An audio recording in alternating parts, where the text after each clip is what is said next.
That morning, Olivia woke with a dry throat and a queasy stomach, even though she hadn't eaten anything to justify it.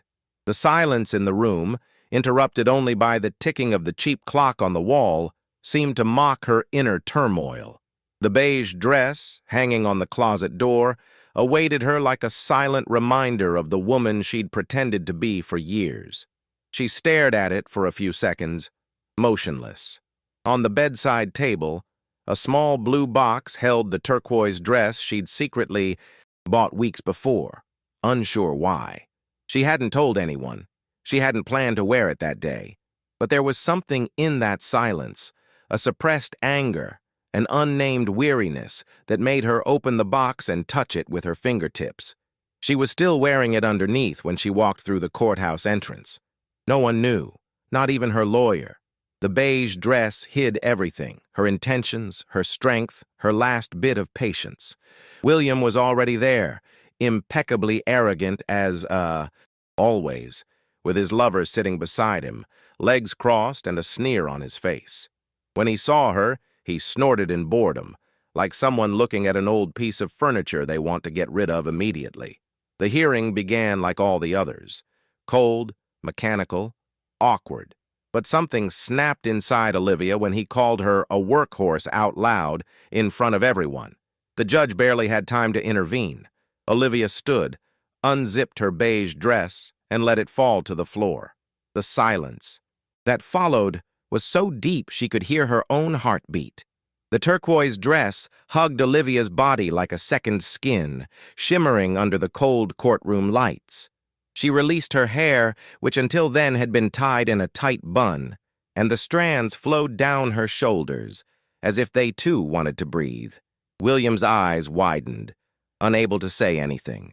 His lover, so confident until then, lost her smile and lowered her gaze. The judge called for order, but there was no more chaos.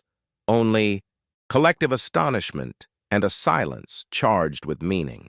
For the first time, Olivia stood, whole, without pretense. "I am not your burden, and I will never be your property again," she said, without shouting, but with a firmness that sent shivers down the spines of even those who didn't know the whole story.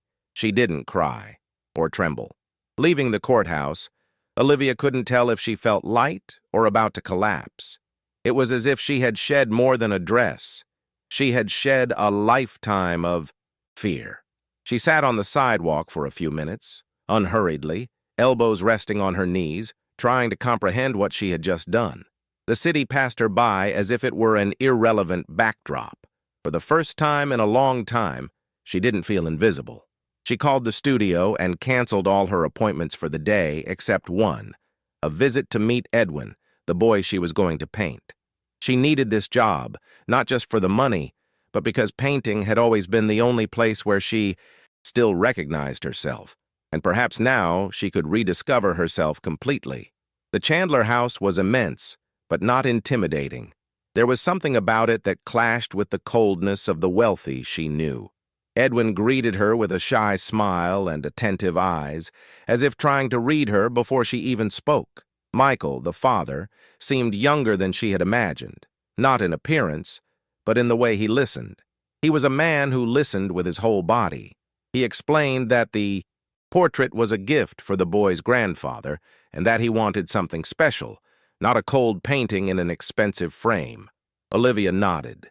She asked for time alone with Edwin, and her father agreed without hesitation. He sat with the boy in the backyard, where there was an old swing and flowers that looked lovingly tended. Edwin didn't talk much, but when he did, he was direct. "Are you sad or just tired?" Olivia choked, and the smile she tried to give didn't convince anyone. "I think both," she replied sincerely. The boy just nodded, as if that made sense. He spoke of his mother, who had died 3 years ago, and how his father tried to be strong but sometimes forgot to smile. Olivia saw herself in him in a way that hurt. She decided the portrait would be more than an image. It would be a mirror of the soul of that boy who had already seen more than his share. And in that moment, even without realizing it, she began to heal too. The following week, while painting the first Lines of the portrait, Olivia decided to take the bus to the Chandler house. She wanted to save money, but also observe people.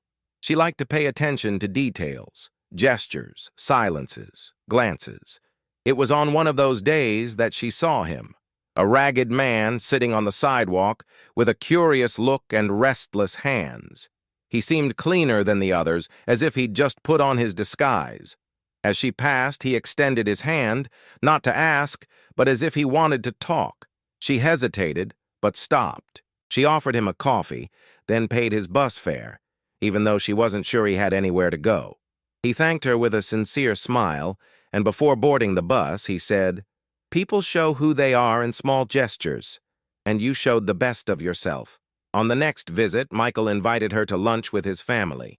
Estella, his new wife, barely concealed her discomfort. She was polite, but cold, the kind of coldness that comes not from shyness, but from contempt. Olivia felt her gaze, weighing on every word, every bite. When Calvin appeared, clean-cut, elegant, but with a strange glint in his eyes, he looked at Olivia with surprise and a twinkle of recognition. He waited for everyone to leave the room and whispered, "You're the girl from the stop, aren't you? The one from the cafe." She nodded, confused. Calvin smiled with the expression of someone carrying a secret. "You saw who I was, even without knowing who I am. That's rare." And that was how she gained his trust, unintentionally. Calvin began to seek her out whenever he could. Sometimes he said incoherent things. Other times he seemed more lucid than anyone else in the house. He spoke of Estella cautiously, but with a suspicion that grew with each passing day. "She doesn't smile with her eyes. People who don't smile with their eyes are always hiding something." Olivia listened, trying not to judge, but also unable to ignore the strange feelings she had around Estella. One day, Calvin handed her a small package, inside a micro camera and simple instructions. "Set it up in her office. That's all. Trust me." Olivia hesitated. She didn't want to get involved in anything illegal. But there was something in his voice, an almost childlike urgency, that made her accept. She waited one afternoon when Estella left for an appointment. She asked to use the bathroom, but then detoured to the office. Her hands were shaking so badly she had to take 3 deep breaths before sticking the camera to the corner of the bookshelf. She left, with her heart pounding, terrified she'd made the biggest mistake of her life. In the days that followed, Calvin acted as if nothing had happened. He continued to tell his fragmented stories, as if he lived between the past and the present, until one rainy afternoon he showed up at Olivia's studio with a flash drive in his hands. "Watch it, and then tell me if you still think I'm going crazy." Olivia waited for the house to quiet down before watching. She closed the windows, locked the door, and put on her headphones. In the video, Estella appeared sitting at her desk, on the phone. At first, she spoke softly, then started laughing. "He doesn't even suspect it. Tomorrow, the contract will be signed and the transfer made. I want to see the heir's face when he finds out he's broke. It'll be the perfect payback for what the old man did to my father." The recording was short, but clear. A plan in place. A calculated revenge. Olivia took off her headphones and stood still, her eyes glazed. She needed to tell Michael. But how? She didn't sleep that night. Every time she closed her eyes, she saw Edwin. She thought of him more than anyone else. He didn't deserve to live with that lie. The next day, she called Michael and asked to see him. They both went to a private room. Calvin was there too. When she showed him the video, Michael broke down. He was silent for minutes, his eyes filled with shock that mixed sadness and anger. She was here, all this time, under my roof. Calvin just lowered his head. It was as if he had waited years for this moment, not for revenge, but to prove he wasn't crazy. Michael acted quickly. He called the company's lawyer, froze the accounts, and postponed the signing of all pending contracts. He urged discretion. He said he needed time to piece things together before confronting Estella. For 2 days, the house was more tense than ever. Estella, suspicious, watched every corner but said nothing. Edwin sensed something in the air and asked fewer questions. Calvin, for his part, seemed more lucid than ever. It was as if, upon finally being believed, he had regained a piece of himself. He walked around the house with firm steps, watching every corner, like a general who knows the terrain and knows the enemy is close. On the third night, everything exploded. Estella tried to force Michael to sign some urgent paperwork, but he refused. He said he knew everything. She froze. She didn't say a word, but her expression changed, from surprise to fury in seconds. She left the room and returned with a kitchen knife, shouting that no one would take from her what was rightfully hers. Calvin entered the room at that moment. Olivia did too. Estella advanced on the old man, as if he were the true target of all her pent-up rage. But Olivia threw herself between them. Michael and 2 security guards managed to restrain her before the blade touched anyone. Edwin, who had watched from the top of the stairs, wept silently, uncomprehending. The police arrived quickly. Estella was led away in handcuffs, in shock, repeating incoherent phrases about justice, betrayal, and abandonment. Michael testified. Calvin did the same. Olivia was interviewed as a witness. The recording was included in the investigation. On the way home, Olivia felt aching, as if she'd been beaten without actually being punched. She slept for 12 hours straight. When she woke up, she had dozens of messages from Michael, thanking her, apologizing, and saying he didn't know how he would have handled everything without her. And among the messages, a missed call from her lawyer. The case against William was finally coming to an end. In court, William seemed different. His arrogant tone was gone. He dressed well, but he didn't hold her gaze. The judge listened attentively. His defense tried to downplay it, as always, but the evidence of fraud was overwhelming. Hidden transactions, tax evasion, attempts to conceal assets. When the sentence was handed down, Olivia didn't smile. She just took a deep breath. William would have to pay what he owed, financially and legally. Justice had arrived, even if late. She left the courthouse without saying a word, but inside her there was something new. Silence. Yes, but a gentle silence, like that which comes after a storm that has lasted too long. In the following days, she dedicated herself to Edwin's portrait with a new intensity. She painted as if weaving together their pain, hers and the boys, with colors and lines. Edwin slowly began to smile again. Calvin, though still confused, seemed calmer, more present. Michael invited her to dinner, just the 2 of them. It was simple, on a candlelit porch, with cheap wine and a lasagna he'd risked making himself. They didn't say anything grand. They simply talked about life, the losses, the scars no one sees. When he held her hand, Olivia didn't pull away. She was scared, of course, but she was also alive. Time passed slowly. Edwin began visiting the studio. He would sit beside Olivia while she painted and talk about small things. A new toy, a friend from school, how he missed his mother. Michael would show up in the late afternoons, bringing coffee, laughing guiltlessly. Calvin liked to sit in the living room and tell the same stories 3 times in a row, and no one corrected him. Olivia, who had spent years feeling invisible, now saw herself in the eyes of those around her. When Michael proposed, it wasn't with pomp or expensive jewelry. It was an ordinary afternoon, with Edwin holding a drawing of the 3 of them holding hands.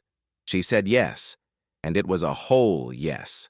The day she finished Edwin's portrait, Olivia stared at the canvas in silence for a while. It wasn't just a boy there. It was the living memory of everything she had reclaimed.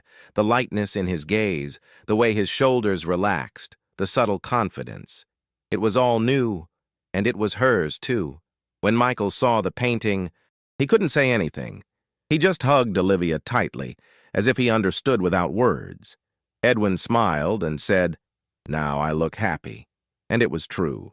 The painting didn't just capture appearances. It captured a new beginning.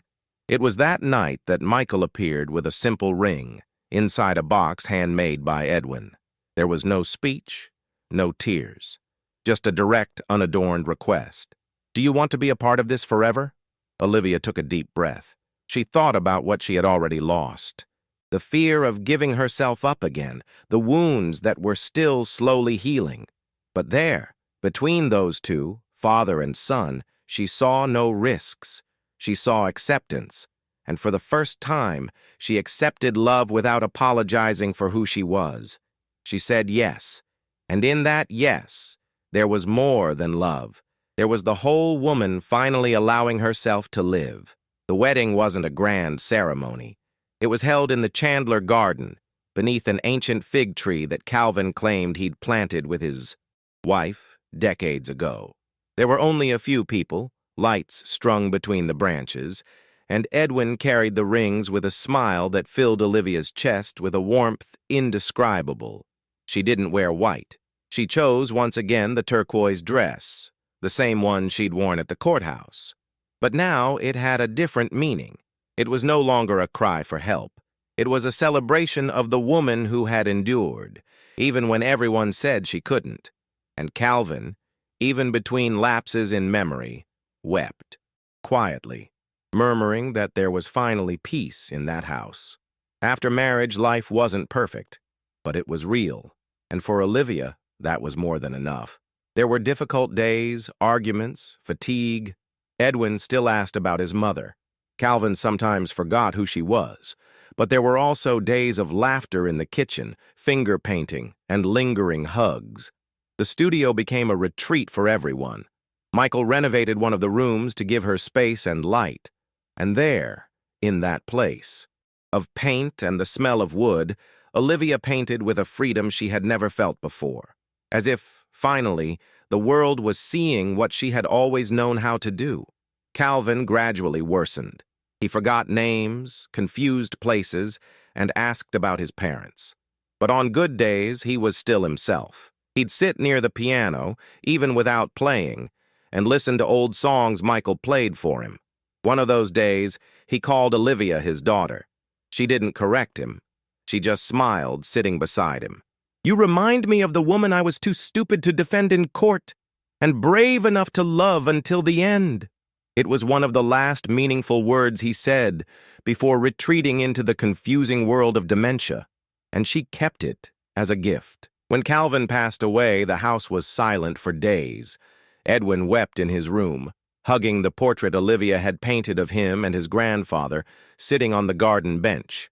Michael handled the funeral quietly. Few people attended, but Olivia insisted on reading a passage she had written, not about the madness, nor the end, but about Calvin's eyes, which saw more than most sane people. "He believed in me when no one else would, and that saved me," she said. On her way out, she sat alone on the garden bench, not to cry, but to give thanks. Years later, with her hair shorter and the signs of aging etched on her face, Olivia would return to the same courtroom, not as a defendant, nor as a plaintiff. She was there as a guest, accompanying a young woman she had helped escape an abusive relationship. The young woman trembled beside her, dressed modestly, curled up in her chair, just as she herself had once been. And without saying a word, Olivia took her hand and squeezed it. When the judge called the names, the young woman stood, and Olivia realized that that simple gesture, being there for another woman, was also part of her healing. That night, back home, Olivia painted until late. Michael was asleep on the living room couch with Edwin, now 12, cuddled up against him. The scene made her pause for a moment. She thought of everything she had experienced, the fear, the shame, the scream stuck in her throat, the dress thrown on the floor. She thought of William. She no longer felt anger, only pity. He hadn't known the woman she had become, and perhaps he would never know anyone completely in his life. But she knew him. She knew who he was, and that was enough. A few months later, Olivia was contacted by a small gallery downtown. They'd seen Edwin's portrait in a post and wanted to exhibit her other works. She hesitated. She'd never considered herself a gallery artist, but Michael insisted. "These paintings carry stories. People need to see them." Edwin agreed. She handpicked the paintings to bring, all with faces. Faces of pain, of strength, of new beginnings. Ordinary people, just like her. On the opening day, she stood at the door for long minutes, unable to enter. She had to take a deep breath and remember who she was.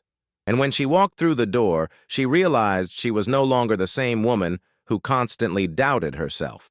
Late that night, sitting on the sidewalk in front of the gallery, her feet aching and her heart full, she saw a young woman pass slowly by, looking in the window. The woman stopped in front of one of the paintings, the self-portrait Olivia painted the day after her divorce hearing, with the turquoise dress and red eyes. She didn't come in, didn't say anything, but stood there, motionless, for long minutes. Then she left, and that was enough. Olivia understood that we don't always need to be heard or applauded. Sometimes we just need to be seen, truly. And that night, she saw herself too. Their routine as a couple, now a threesome, was never about perfection. There were days when Michael would come home from work exhausted and didn't want to talk. There were weeks when Olivia wouldn't touch her paintbrushes, hampered by old insecurities that still, occasionally visited her. Edwin grew, and with him came new questions, new pains, and the longing for her mother didn't go away. But there was dialogue, there were hugs, there was a sincere effort to be present. Olivia, who before always walked around as if apologizing for existing, now spoke firmly. She learned that truly loving someone isn't about keeping quiet, it's about showing yourself whole. One day, while walking with Edwin down the street where she had met Calvin in disguise, she accidentally stopped in front of the same newsstand. She remembered his expression, the way he thanked her for the coffee. Edwin noticed and asked if she was okay. She nodded, running her fingers through her hair. "This is where a part of my life began to change, even without me knowing it," she said. Edwin took her hand. "Were you different before you met me?" She smiled. "You were, but you helped me remember who I really was." He didn't answer, just rested his head on her arm. And in that gesture, there was everything. The exhibitions began slowly. First, a small gallery downtown. Then, an invitation to show her portraits at an independent artists' fair. Her paintings weren't exactly beautiful in the classical sense. They were intense, raw. They featured looks that spoke more than mouths. In each one, a piece of the story that had survived within her. People began asking about the stories behind the paintings. And unintentionally, Olivia also became a storyteller. She spoke of pain without shame, of change with respect. And so she became a role model for other women, not a heroine, but someone who survived. One day, a young woman appeared in the studio. Her eyes were puffy and her shoulders tense. She said she'd heard about Olivia, that she wanted to paint but didn't know where to begin. Olivia listened to her for over an hour without interrupting. Then she picked up a pad, handed her a pencil, and said, "Start here. It doesn't have to be pretty. It just has to be yours?" The girl cried, and Olivia didn't try to fix anything. She just stood there nearby. After Olivia left, Olivia sat alone and silently understood that everything she'd been through was also for this, for others to find a way to begin. The following years were marked by a laborious calm. Edwin grew up a sensitive, curious boy with a sense of justice reminiscent of his grandfather. He kept Olivia's portrait of him as a relic, hanging high above his desk. Sometimes he said he wanted to be an artist. Other times he wanted to be a lawyer. Michael laughed, saying the important thing was that he be good with people. Olivia, however, smiled quietly. She knew it didn't matter which path he took. Edwin was already better than many adults she'd known. And knowing she was part of that gave everything meaning. One Sunday, while sorting through old boxes in the attic, Olivia found a folder with documents from an old divorce case. She almost threw it away, but something made her sit down and reread it. She saw there the woman who trembled on the stand, who lowered her eyes when questioned, who still apologized for having been betrayed. She cried, not out of pity but out of respect. The woman she was also part of the woman she is, and she deserved to be honored, not forgotten. She put the papers back, carefully, not as a reminder of pain, but as proof of victory, that despite everything, she not only survived, she won. The following years were marked by a laborious calm. Edwin grew up a sensitive, curious boy with a sense of justice reminiscent of his grandfather. He kept Olivia's portrait of him as a relic, hanging high above his desk. Sometimes he said he wanted to be an artist. Other times, he wanted to be a lawyer. Michael laughed, saying the important thing was that he be good with people.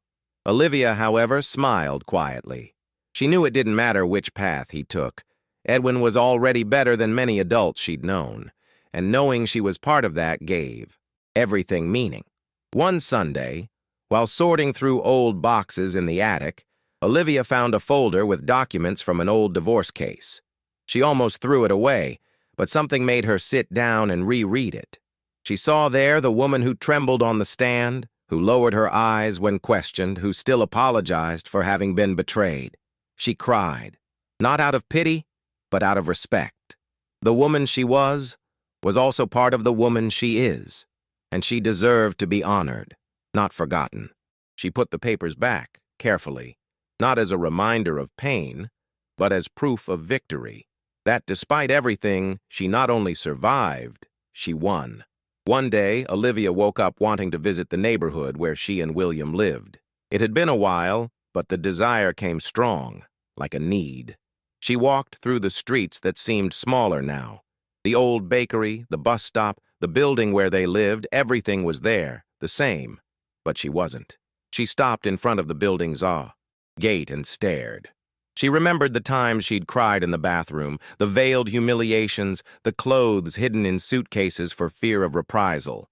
But in that moment, the past didn't swallow her. It just passed by.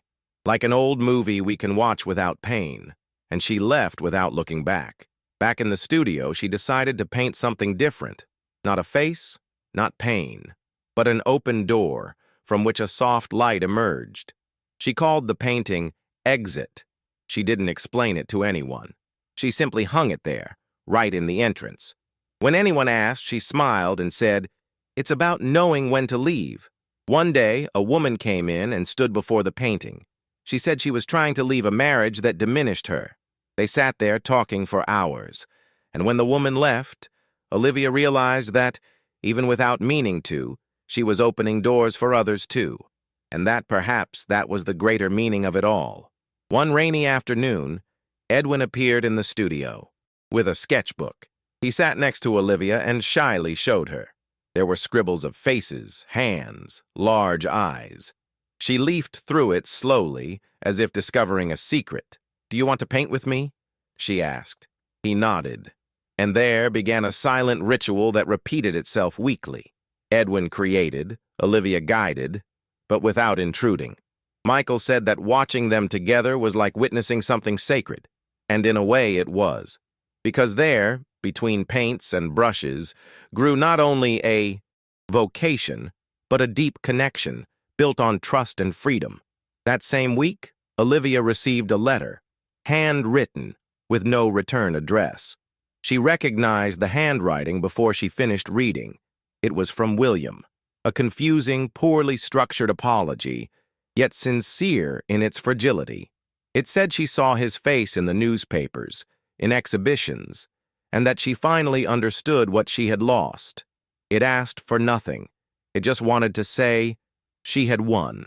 Olivia was silent for a while, then folded the paper and put it in a box, along with other old mementos. Not out of resentment, but because that chapter had been closed. She no longer needed validation. She already knew who she was. As time passed, Olivia realized that art had become more than a refuge. It was a bridge connecting her past, present, and future. Each brushstroke was a silent dialogue with the pain she carried and the joys she discovered. She no longer needed to hide behind masks or old clothes. The woman who emerged from that difficult process was complex, imperfect, but whole. And it was precisely this woman who now walked the streets with her head held high, unafraid of what others might think. One summer afternoon, Olivia received an unexpected visit from an old friend she hadn't seen in years. The two sat in the studio, among canvases and paints, and talked as if no time had passed. Her friend confessed that she had followed her journey on social media and that her story had inspired many women to fight for themselves. Olivia listened silently, surprised and shy, unsure how to react. She never sought to be a role model. She just wanted to be free. But understanding that, somehow, her freedom could help others touched her deeply. That same week, Michael proposed a trip with Edwin and Olivia to the countryside, a simple place far from the chaos of the city. They were days of rest and laughter, where worries seemed lighter. Olivia painted outdoors, letting the sun and wind guide her strokes. Edwin ran through the fields free and happy, and Michael, looking at them both, felt a peace he hadn't experienced in a long time. In that moment, Olivia realized that life, despite its setbacks, had a way of healing, one step at a time. When they returned from their trip, Olivia found new energy to create. She spent hours in her studio, immersed in colors and shapes that seemed to spring from the depths of her soul. Each canvas was a silent confession, a way to release feelings that still struggled, to be expressed in words. She knew this was her path, and she no longer needed to be afraid to follow it. The pain that had once seemed heavy had now become fuel for her art and her life. Her encounters with Calvin, even in her moments of confusion, had left deep scars. Olivia cherished the lessons he taught her, even without clear words. The courage to face what scares her, the importance of believing in people, and above all, the strength that comes from vulnerability. On silent nights, she thought about those unexpected visits from Edwin's grandfather, his crazy stories, and the simplicity with which he taught her to be more human, more complete. It was a legacy she would carry forever. As time passed, Michael and Olivia began to plan their future together, always with Edwin close by, the center of their new family that was forming with care and affection. They talked about projects, trips, even the fears and doubts that still arose. For Olivia, this was unlike anything she had experienced before. It wasn't a distant ideal, but a daily construction made of small choices, trust, and love that manifested itself in everyday life, even in the simplest things. One afternoon, while reviewing some of her old paintings, Olivia realized that many of them held pieces of her story, the pains and victories that shaped her. And it was at that moment that she understood. The woman who had once been called a workhorse no longer existed. There existed a woman who, despite the challenges, resisted, reinvented herself, and allowed herself to live fully, not out of revenge, nor to prove anything to anyone, but because, deep down, she deserved and had earned her own freedom. Olivia, Michael, and Edwin began creating new traditions. They weren't big parties or elaborate events, but small moments of connection, like cooking together on a rainy afternoon or watching a movie cuddled on the couch. These simple yet genuine moments gradually forged a new identity for everyone, a safe place where they could be themselves without masks or judgment. For Olivia, this was more valuable than any external recognition. It was true victory. One day, while Olivia was organizing a wall of old photos and new portraits, Edwin came in with a drawing in his hand. It was a simple image, but full of meaning, a family united, holding hands under a blue sky. She took the drawing and held it close to her chest. In that gesture was everything she needed to move forward, the certainty that despite the storms, the sun would always find a way to shine again. Olivia never imagined that, after so much pain, she would find something so simple and yet so complete. Peace. Not that silent, empty peace, but a peace full of imperfections, of challenges still present, but faced with courage. Each day was a new chance to rediscover herself, to forgive herself, and to build a life worth living, not for others, but for herself. And for the first time, she felt she was exactly where she was supposed to be. In her last exhibition, Olivia dedicated one of the rooms to portraits that chronicled her journey. People who previously couldn't even imagine the woman behind the paintings began to understand what lay behind those intense eyes and strong features. With each comment, each attentive glance, she felt her story fulfilling a greater purpose. It wasn't just art. It was life. It was resilience. It was living proof that, even after the darkest days, it is possible to flourish. Over time, Olivia and Michael forged a life that, though marked by scars, was full of meaning. Edwin grew up with their love, learning that families are built on trust and respect, not on perfect molds. Olivia, for her part, felt she had finally found her place in the world, not just as an artist, wife, or mother, but as a woman who chose herself, even when all seemed lost. One autumn afternoon, while walking through the park with Edwin, Olivia stopped before a sturdy tree and looked up at the sky. She thought about everything she had experienced, the defeats and the victories, the tears and the smiles that now came more frequently. She felt a calm strength growing within her, a feeling she couldn't name, but knew was hers. It was the certainty that despite the storms, she had survived, endured, and more than that, bounced back. And it was on that day, simple and true, that Olivia understood that life didn't have to be perfect to be beautiful. That strength doesn't come from being invincible, but from being able to get back up after falling. That love doesn't require absolute certainties, only the courage to allow itself to be felt. She smiled, squeezed Edwin's hand, and kept walking, ready for whatever was yet to come. Because now, finally, she knew life was hers entirely.